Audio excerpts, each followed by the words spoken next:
beautiful.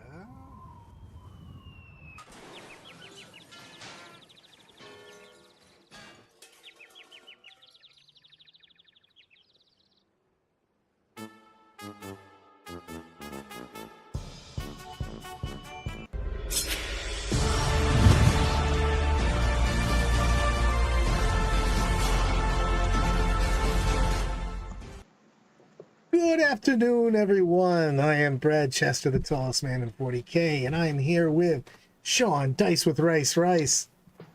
And that's harder to say every time I say it, but I love it. And we are here to talk about the meta, or specifically dealing with the meta. I like that too. I got pretty aggressive there. Pretty aggressive about dealing with the meta today. Yeah, today we're going to be talking about the recent Metawatch that they put out. Apparently they're going to grace us with one of those, well, let's not say every month, but so far it's been 2 months in a row, so it's been pretty good. We should go with the fact that Joe over at Meta Mondays has basically showed what the differences between his stats and their stats are in his Monday update for this Monday, which was the 27th of November as per this recording. So let's go into there. They're not huge, to be honest with you. For a change, the deal with the Metawatch was somewhere in the realm of goodness. Yeah, I mean they do a good job at least this time. You know, sometimes it feels like they fluff it a little bit, but they really cut down this time, and I think that's because they really wanted to show that they think they're doing a real good job with it. And for the most part, you know, what we got here is, yeah, they're doing okay. Let's take a look at it. Hey, newsflash, Eldari's doing all right. Yeah, that might be a recurring theme. Just maybe. Hey, I'm just excited that Eldari for an 11-week span is underneath 60%. We gotta start with our goals small goals. Let's talk about a couple of these, because a couple of these are not as consistent as others. Eldari, yes, been crushing the entire time. League of Votann, however, is riding the roller coaster of weekends. Sometimes they're 60-some%, sometimes they're 49%. As an average, they're now 55%. I still think this is a really good army, but man, it has been never lows, but like really big highs, and then brought it back down, then up and down. What are your thoughts on that and why? So I think some of the Votann players are figuring out what I've been saying, which is you are a hammer. Your army tries to trickle in for 1 or 2 turns and then develop the board space to just move your units out and deal your damage with your tokens. To 3 units and your obligatory 1 land speeder scout unit, whatever you want to kill to get your CP. So now that they've figured that out, I don't think there's a whole lot more to the army. So I think we're going to see their win rate kind of like stagnate now. I don't think it necessarily needs to be addressed right this second, but potentially in the future, if some things can't, hang, that 55%, if some people start to pick up Votann, could creep into the dangerous section. I'd say on that. Templar has been very just consistent. The Cal Ripken Jr. of this, don't worry about me. I'll be using 1980s baseball references as much as possible. But they haven't won a ton of tournaments. They've just been putting up a 55% win rate since the data sheet, basically. Even including now with the Space Marine Codex up. Yeah, I think there's really something there. We talked about this a little bit yesterday on the Monday show.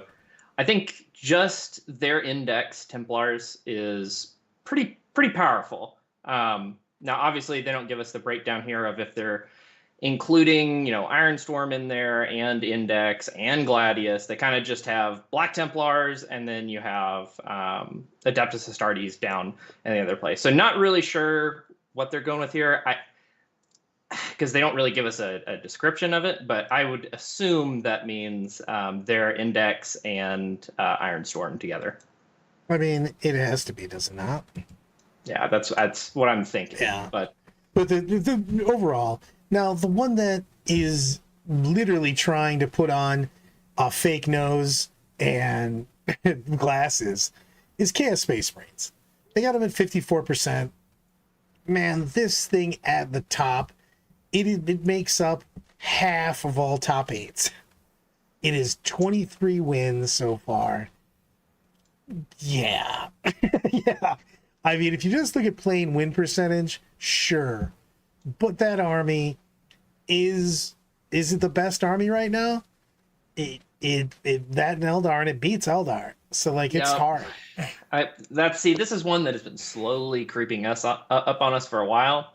And since we are talking about what they say in the Metawatch, they're aware that it took a little bit of time for people to figure out the best Chaos Space Marine build, and they are aware that once people have started to really find what works, it's getting to be a little bit of a problem. So I don't think that 54% is representative. I think that is probably should be right up there at the top with Eldar as, hey guys, this might be a little bit of a problem pretty soon. Yeah, it has to have the asterisk on it. I mean, yes, 54% kind of sitting in the nice place, but it's not.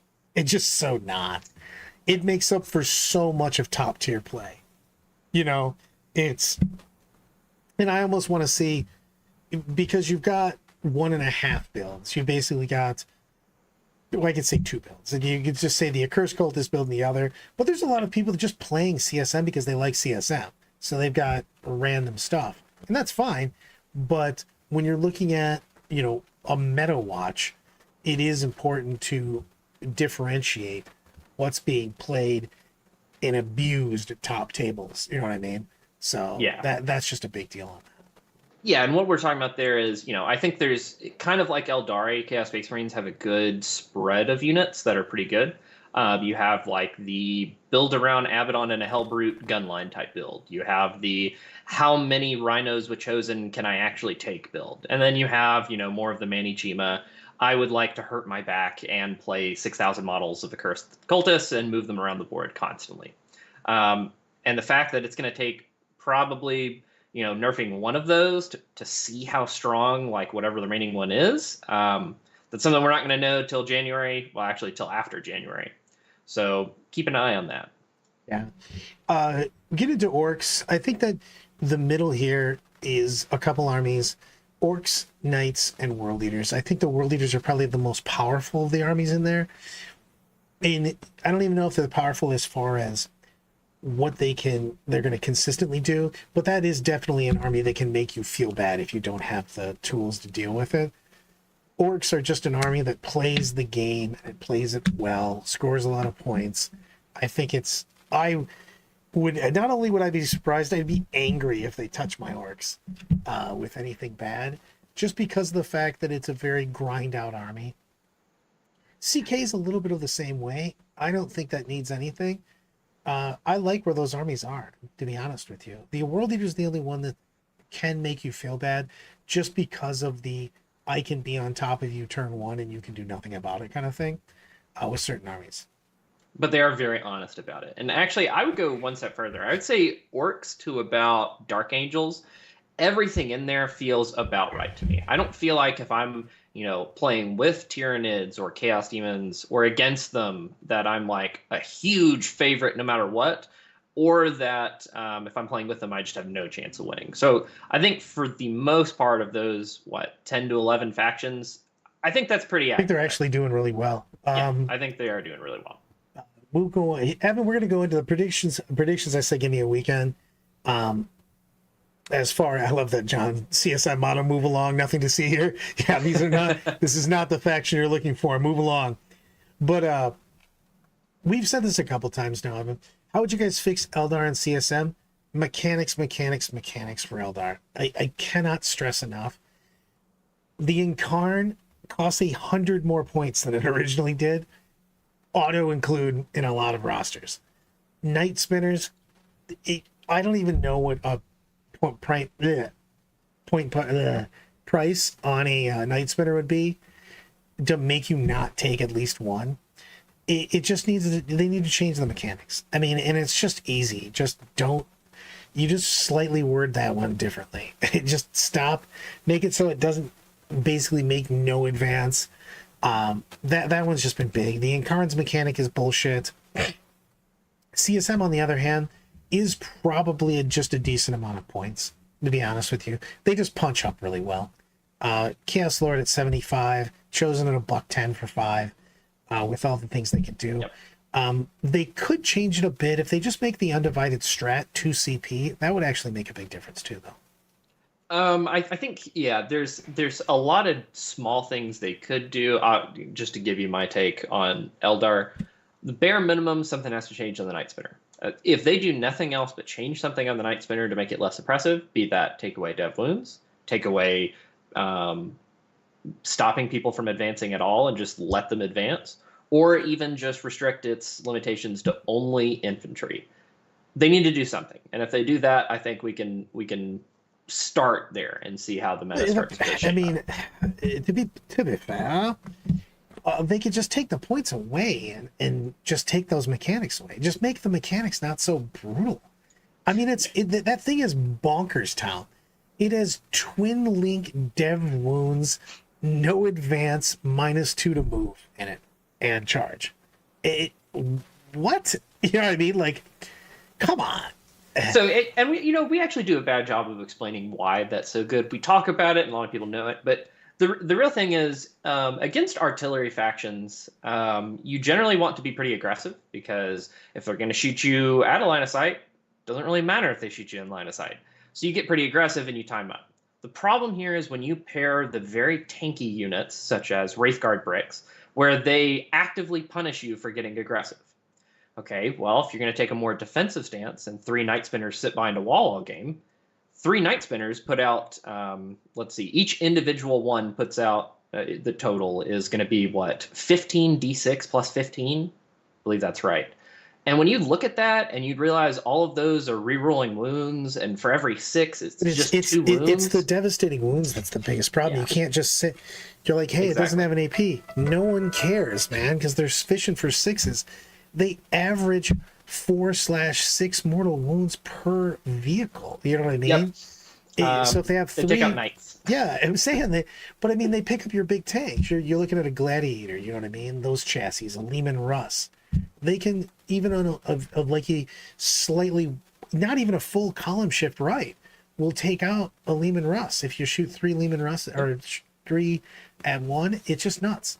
And if you're playing a horde army, screw you. You're like, hey, I'll hit your first 3 units. Cool. Everybody's -2 move, no advance. Good luck moving. Can't even get to the objectives to even like implement your horde strategy. So that's what we're talking about when we talk about why the Night Spinner is so good. Is it forces you to play differently and then punishes you for playing differently. And there's really like a no-win situation there, other than World Leaders actually has a good matchup into it going first, because you just run and tag everything and they don't get a chance to implement any of those strategies. Yep. And I'm going to go to everybody with Necron stuff. So I'm doing a big weekend of testing, and Sean and I are going to break down Necrons pretty hard pretty soon here. So I don't want to touch into what I think about Necrons until I really put it on the board. I'm going to put it on the board a lot this weekend. Yeah, that's definitely one thing. When we're doing a deal with it on a faction, we make sure that, and if you're a first-time watcher, we usually break down a faction and give you all the high-level advice for free without a paywall, and just let you see it and do with that what you will. But in order to do that, we actually need to play with the codex. We can't just give you hot takes and then them be wrong in a month. Right. And I really want to put that, because there's some things, like for instance the Hyper Ninja Death Monkey. I'm pretty sure that's what the detachment's called. It might be that, or it might be Ferret. It's Monkey or Ferret. I don't remember which. But the ones that are really movement based on that, it also requires me to see the points. We have points on Saturday. You know what I mean? So I'll be making some decisions and of what the list is going to look like, or a couple lists are going to look like, and we'll go from there. I don't want to just say I think this is going to be good, but it might. I got to put it on the board. I got to start running the numbers. I'm a real big stickler on efficiency, points per wound, points per attack, and things of that nature. I will do a little AdMech too.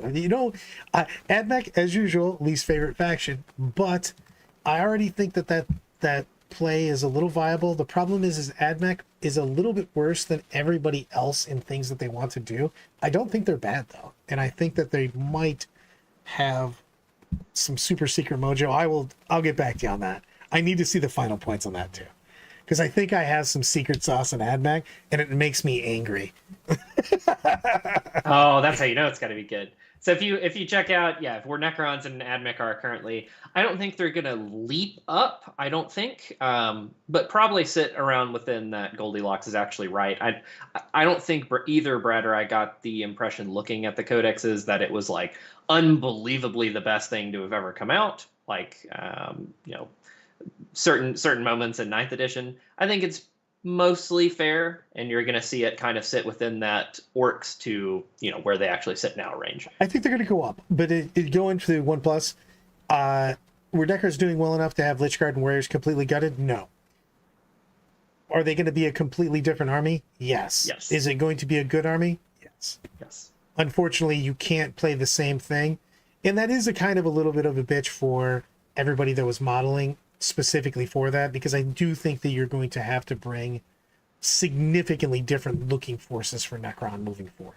It's going to be a completely different army. And then of course, rounding out the bottom of the meta here, you have the stuff that if you've been playing it, it's not particularly performing like they want to, and Blood Angels, Grey Knights, Imperial Knights, Guard, Deathwatch, Custodes, and poor Drukhari just chilling at the bottom. Let's jump to the next slide on this, because I want to talk about how they don't think that they're far off with Eldar and Drukhari, and I think that they're half right.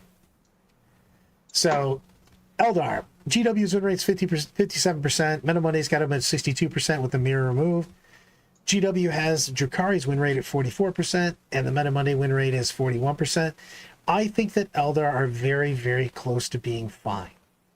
And I'm always biased on this because it's my favorite faction, and it's also a faction I haven't played in 10th because I thought it was too busted and it didn't look fun. It also didn't look Eldari. But if they make mechanical changes, I think that Eldar, with the points and everything they've already done, is very, very close to being fine. It's just everybody is all the memories of them getting decimated by Eldar. So what I think the big deal is, they make a couple of changes. One, Phantasms still should be punted into the sun. Two, Night Spinner's mechanics have to be changed. The Incarn mechanics have to be changed.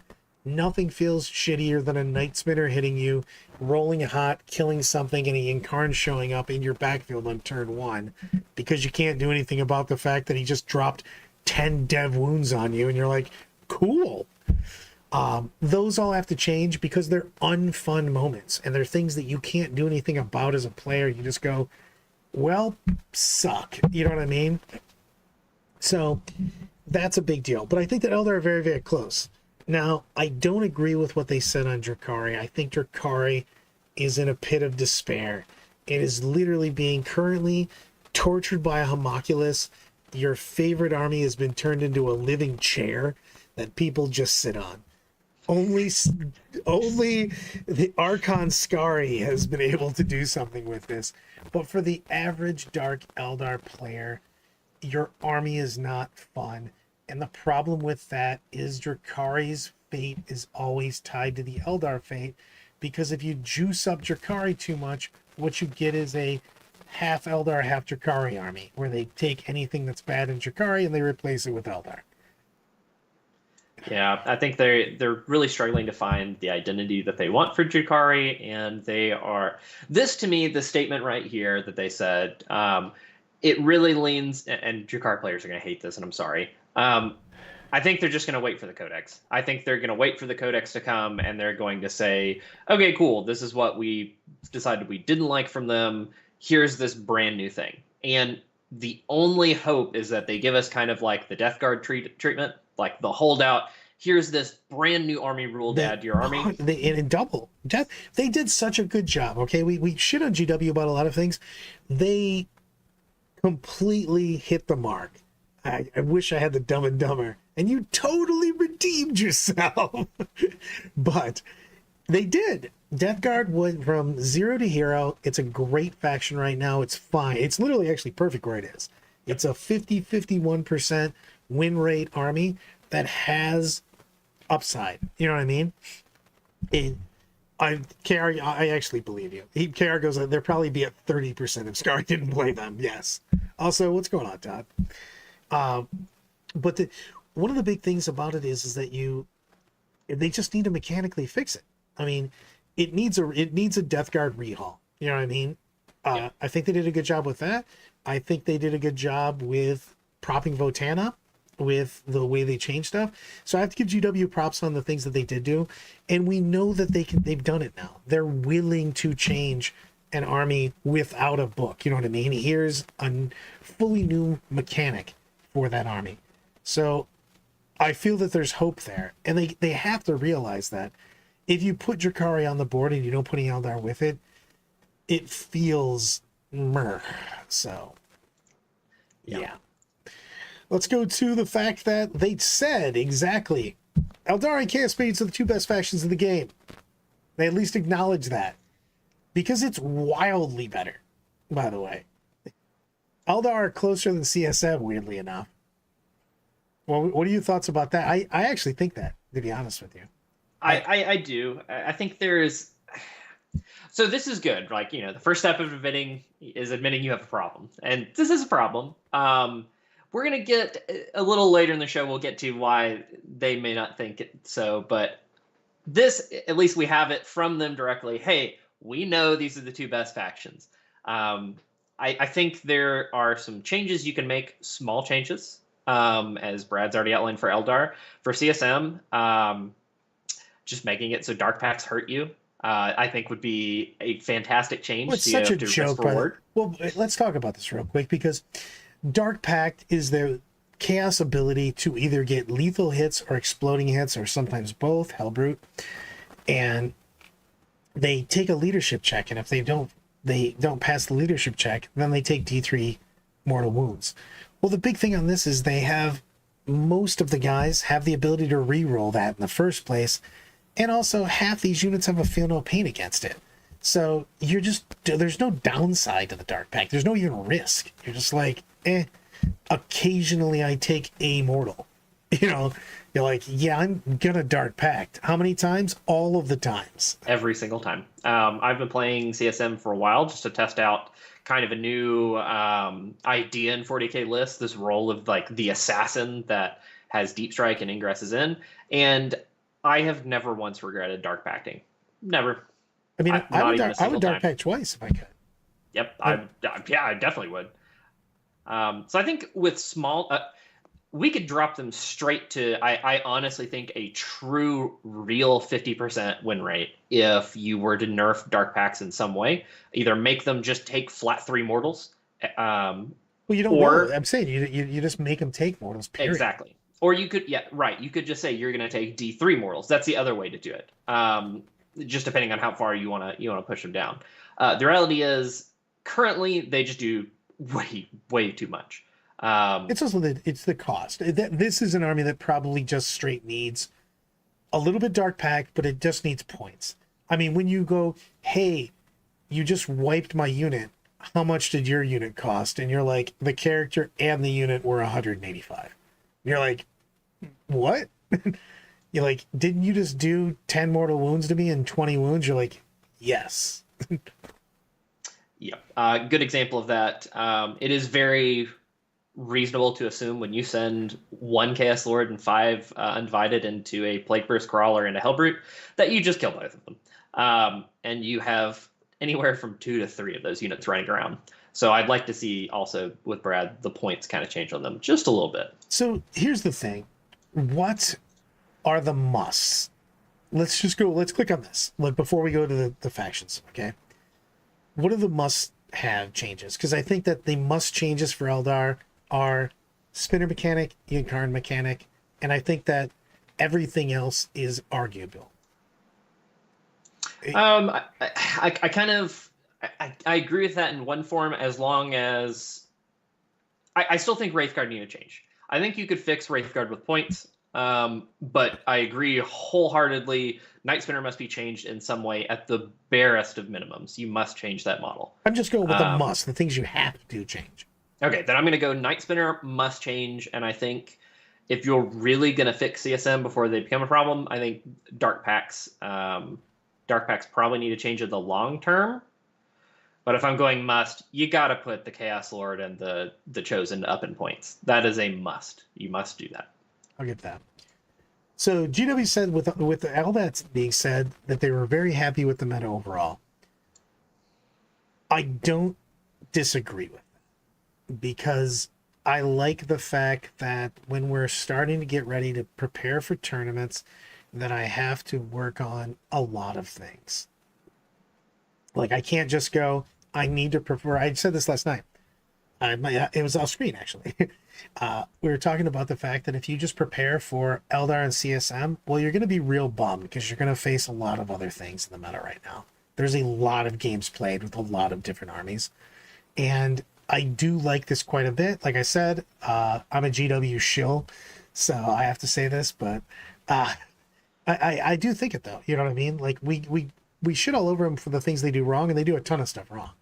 But they also do some things right. So the meta itself is close to being a pretty tasty meta. You know what I mean? So, and I should clarify, since I'm the one who made the slide on it. This does not mean that Eldar are towering over everybody. It means that you're quite literally going to start at wherever. You're going to play Blood Angels and Grey Knights. Well, let's talk about this slide, though, because of the fact that sorry to jump all over it, because I want to give you props on this, because there's a point in, well, because I'm going to we had second nerf, but what about third Eldar nerf? Because we had 10 weeks of Eldar just destroying everyone. You know what I mean? Like, laughably. And then we had nerfed them, and then they were still wildly number one. And then it's after, again, getting nerfed, they're number one with an asterisk next to CSM, who, again, is literally an undercover with his, again, the fake nose and the mustache, going, yeah, Eldar, you should hurt them, as CSM's dismantling them. And so it's for real, though.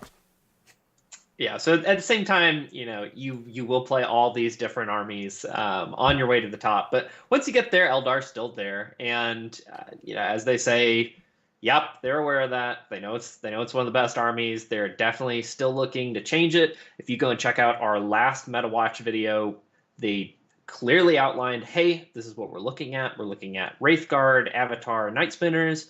We are not opposed to changing current Dataslate rules, but they're aware. They're at least looking at it. Yeah, well, and we will see. We know that the Dataslate's going to be a big deal.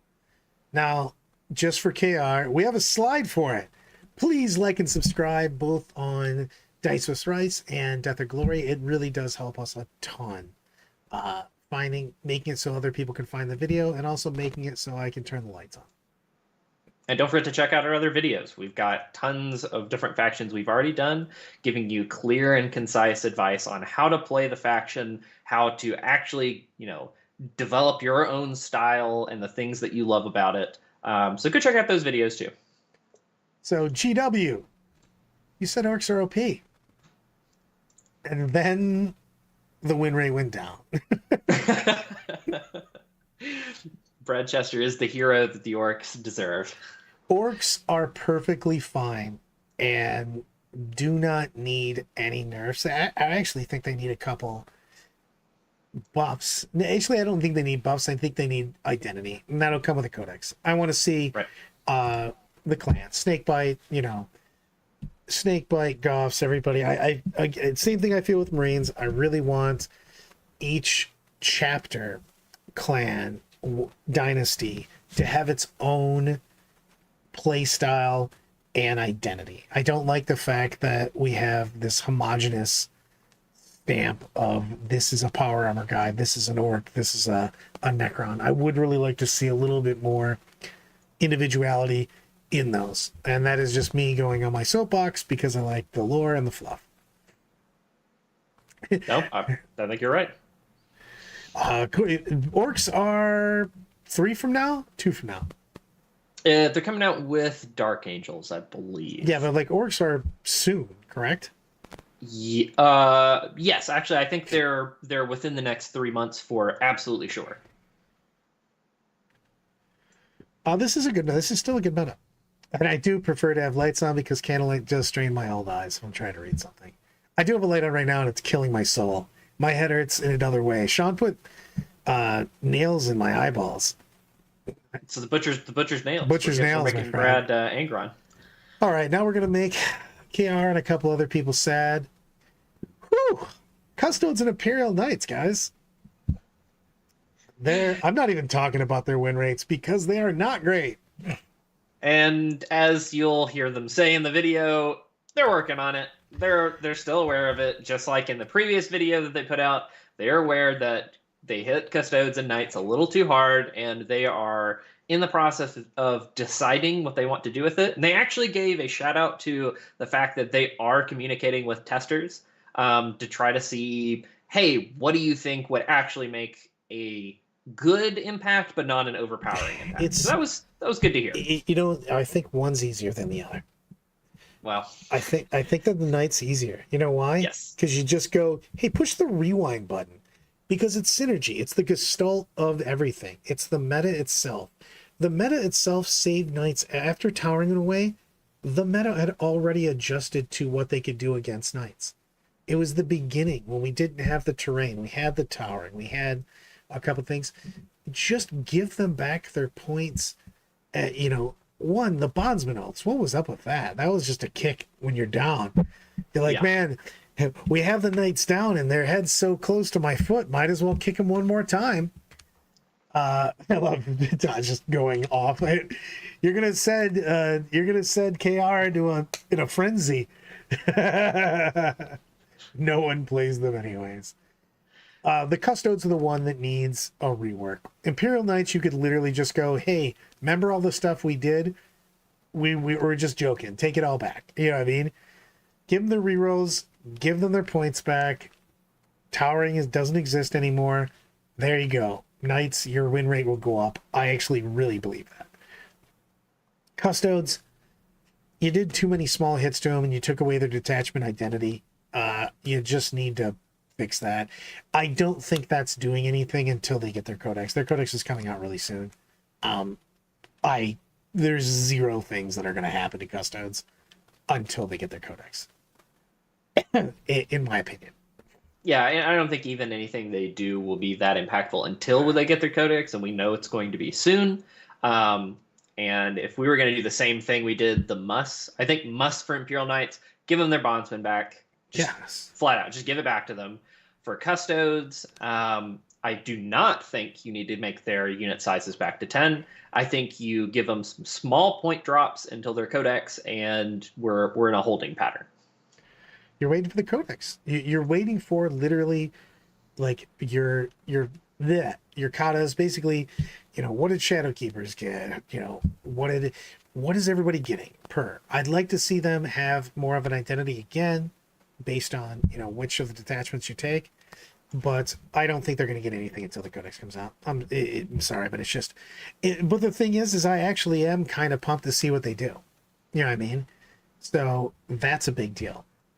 So I think Knights can be easily fixed with just a few things that they just roll back. One, again, why bondsman? Why?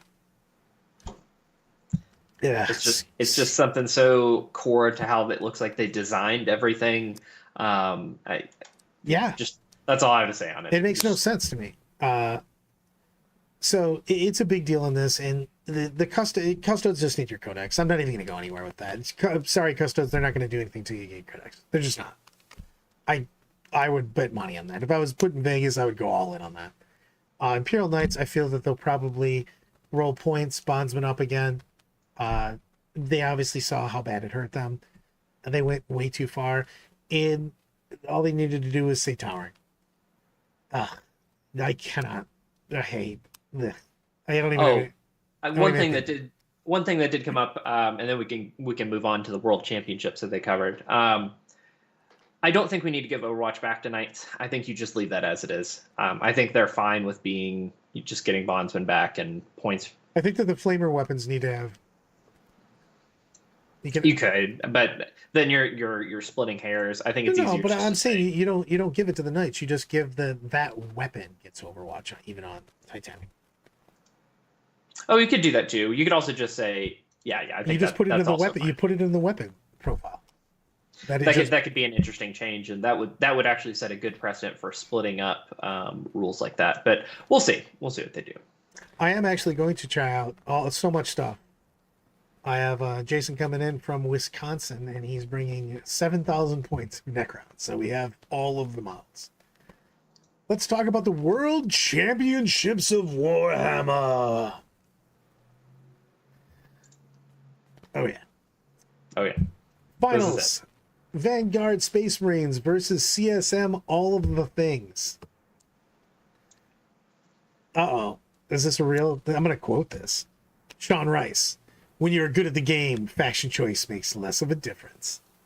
There you go. That's straight from the mouth of Stu Black and the rules team. It's solved, guys. Meta's fixed. Space Marines versus Chaos Space Marines, just like they wanted. And it doesn't matter what army you take. It just matters, that you have the heart of the cards. And don't worry about anything else. Do you tell us just to get better again? Yeah. I think just roll better is what he was going for there. No, he just said be better the last time. That's true. So it's a big deal in this. And I love the fact that there was very few other Marine in the top.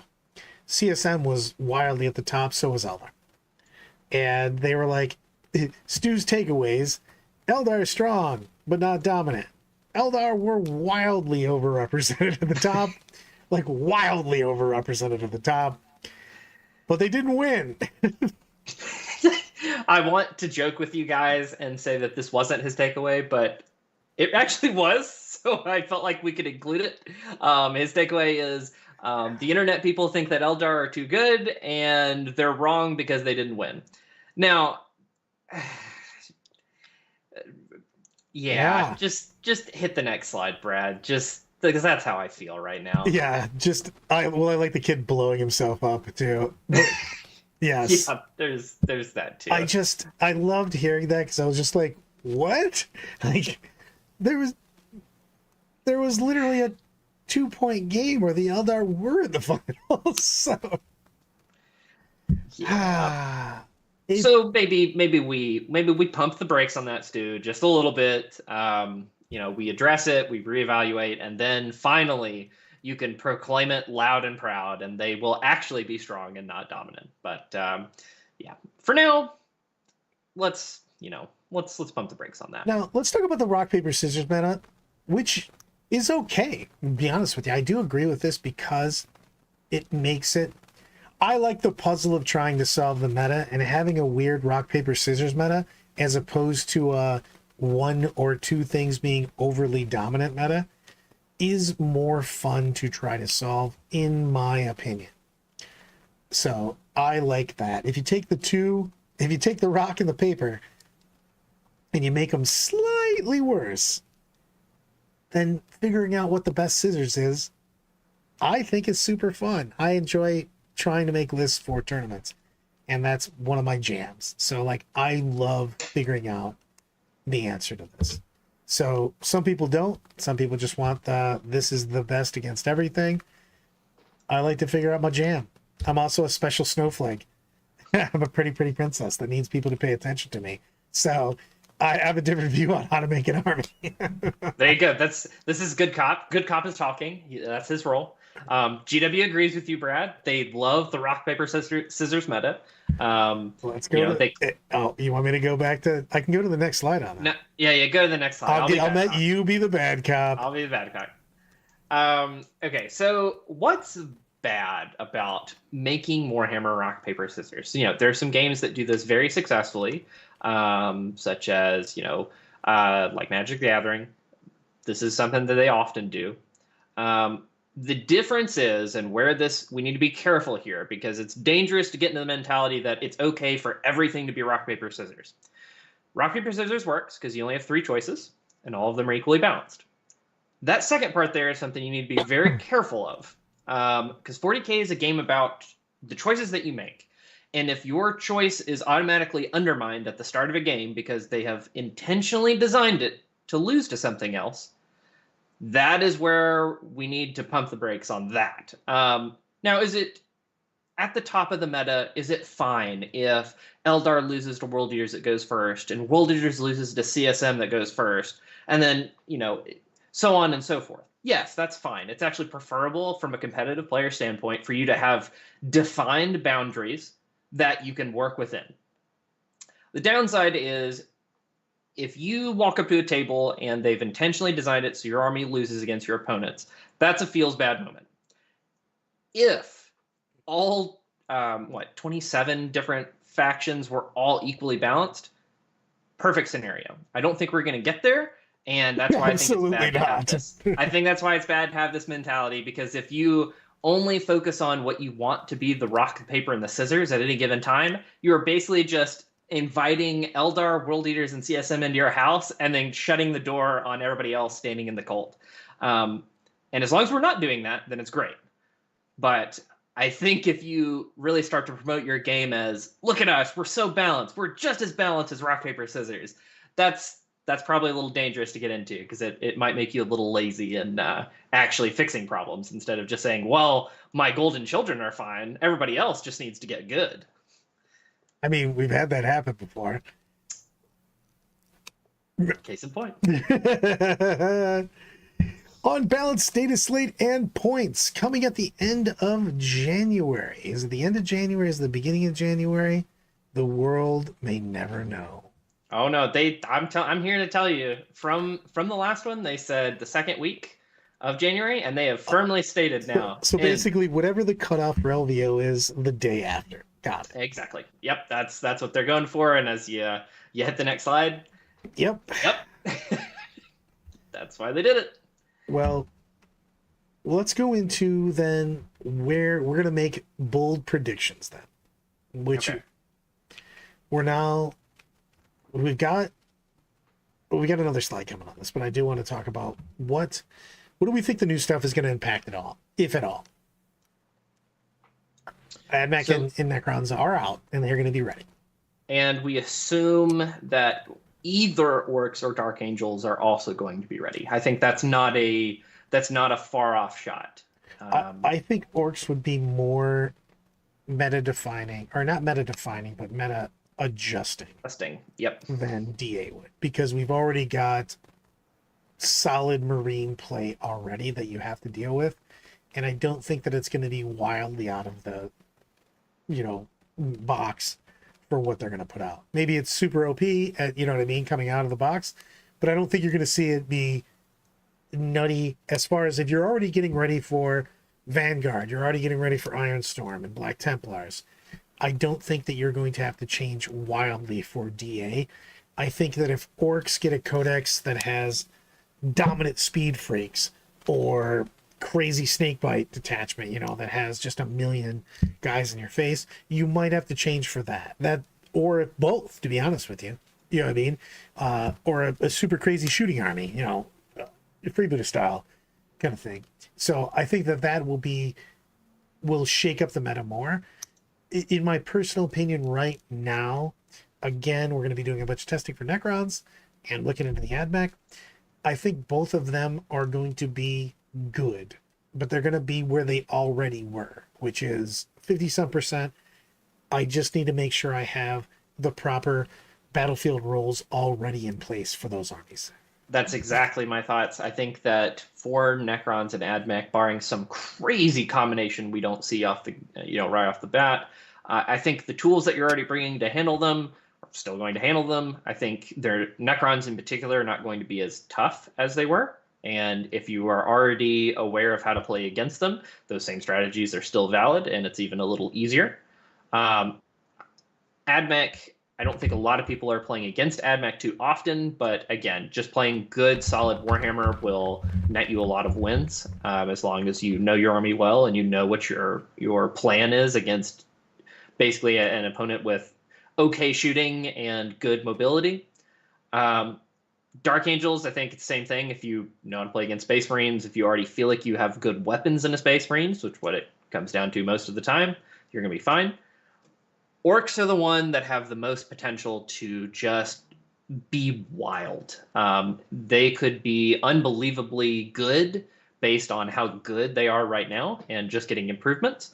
As Brad said, if speed freaks just come out of the gate and are just awesome, that is terrifying to me. If freebooters are a thing, I mean, the first time I ever got shot by Badruck and some flash kits, I rethought my life choices. And if they have several of those units, I am not looking forward to that. That could drastically change how I choose. I think that they could be wild. You know what I mean? So, I agree with what I first said. So let's talk about what they actually said. They're looking at the different internal balance of different armies. We have some Goldilocks zone win rates that they say are only held up by 1 or 2 units in several factions. So buffs incoming, which is actually really nice to hear. In the fact that they said buffs, because I hate the fact that historically, and don't get me wrong, they have done recently, GW has done a million times better at not just, General Grievous, 6 lightsaber nerf batting armies. They've done some nerfs, but they've raised the bottom and changed things. It's better to raise the floor than continually just lower the ceiling. And this is specifically what they're looking at for the next balance state. So, and points. So keep that in mind when you're seeing these statements. This is how they view it right now. And the first thing that came to mind is obviously that picture. If you were playing AdMech, yes, you got a new codex. They know for sure that breachers were holding up that codex into a reasonable win rate. And they specifically called out AdMech as a faction that very much struggled at the beginning before they were looking at doing any balance changes to them. And over time, it was determined that they could exist in this Goldilocks zone that they love, so long as Cataphront breachers existed. So they're aware of that, and they said, just like in some other factions, they're looking to buff the units around that. They're not looking to nerf those units. And that's it's such a good thing to hear, because the last thing you want is, oh yeah, everybody's taken 3 of those. We'll just nerf that without any further, looking into it. Well, that goes into the other slide also, though, because they have said that they know that there's internal balance. The people are taking 3 of certain data sheets, and this is literally how they've done this for a while. I worked with them for a long time, actually. GW, if they see that the same something's taken max times every single time in every single list they see, that's getting nerfed somehow. It'll be mechanics points, something is happening to that unit if it shows up in every single army with max.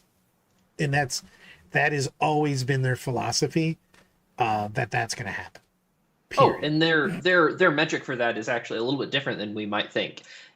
You don't just go into BCP and look at the top army for that faction and say, oh, it's got 3 of those. Actually, what they do is they look at everyone who goes positive. If you are going positive and you have 3 of something in your list, they're probably going to say, hey, maybe that's a little too good. We're going to nerf that a little bit, and we're going to buff something else in its place. And that is, they talk about often, hey, we're going to lower this by 10 points and bump this other thing by 10 points. That is where they're going to, try to do that. They're not looking to, balance the faction as a whole to other factions. They're going to balance it inside of its own little core set of stuff. Let's recap. So the next balance data sheet is January. They're going to do a lot of things, to be honest with you. So I'm very hopeful. I'm hopeful, and I have some trepidation going in. They're going to do Dataslate points. They're going to revisit the Dataslate they just did. They specifically mention, I don't know why they keep mentioning the Avatar. Who cares? Reefyard Night Spinners. If they did nothing to the Avatar, nothing would change. Like this, he's walking. But the meta, they like where the meta is, but they want to have effectively not the same thing. What's happening is you're seeing, we found these few data slates and every army just says 3, 3, 3, 3. You know what I mean? So they don't want that. And the big thing about this is we're not going to have any of this for LVO, which is a damn shame. It's a crime. But Cherokee Open could be the Wild West. It could be the hero we deserve. And someone asked when the start of the season was. Then, actually. So at the start of the season, Cherokee Open, we're going to have potentially some wild-looking armies. What is it? We'll have hopefully, no, by February, we'll have Orks, we'll have AdMech, we'll have Dark Angels, we'll have the balanced Dataslate and new points. So I'm really hoping that there are some crazy things to come out of the Cherokee Open. Agreed. And I'm excited for this. I won't even rant on it, but just, man, I wish this was an LVO. But alas, we have stuff. Again, please like and subscribe. There's so few likes today, and it makes me sad. I have a tear in my eye. It's not just because I'm crying because Sean hit me with nails. In his eyes. Making him angry on one step at a time. I can only get that final step to Demon Prince. Sean, tell me what's going on this week with you on Dice with Rice. We are pushing for 500 subscribers. That's what we're doing on Dice with Rice. We're almost there, and that's exciting. Thank you to everybody who pushed, really hard in the last 2 months. That's really great to see, and we've got more awesome content on the way. Love it. Brad, what do you have? You have some stuff. I have some stuff. Tomorrow I'm going to be with Still Frosted Gaming at 1 p.m. Eastern Standard Time. We're going to be doing some random hobbying, and I'm going to be yapping more about Necrons and AdMech, forcing myself to love on the AdMech a little bit. But I'm going to be talking about new stuff. He's going to be working on his hobby projects. And then Thursday is going to be showcasing, hopefully, a lot of community projects, different models that people have sent me. I've got a backload of pictures that I want to show, and I want to show everybody what people are working on. Sweet. Sounds like a good week of chill hobbying and getting ready to roll into the weekend pretty hard to test a lot of different Necron builds. And of course, a hot tub stream with Sean Rice. Coming soon, PM. Loving it. All right, everybody. Queenswave.